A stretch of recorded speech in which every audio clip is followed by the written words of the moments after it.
ব্রাহ্মণবাড়িয়ায় আধিপত্য নিয়ে সংঘর্ষে নিহত এক।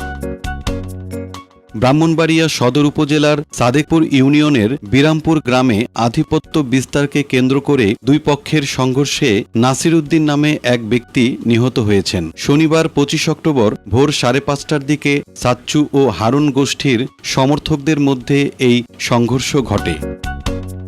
স্থানীয় সূত্রে জানা গেছে, ইউনিয়নের বিভিন্ন এলাকায় দীর্ঘদিন ধরে এই দুই পক্ষের মধ্যে বিরোধ চলছিল। শনিবার সকালে উত্তেজনা বাড়লে দুই পক্ষের লোকজন হেলমেট, লাইফ জ্যাকেট পরে এবং দেশীয় অস্ত্র হাতে সংঘর্ষে জড়িয়ে পড়ে। এতে নাসির উদ্দিন গুরুতর আহত হন। পরে হাসপাতালে নেয়ার পথে তিনি মারা যান।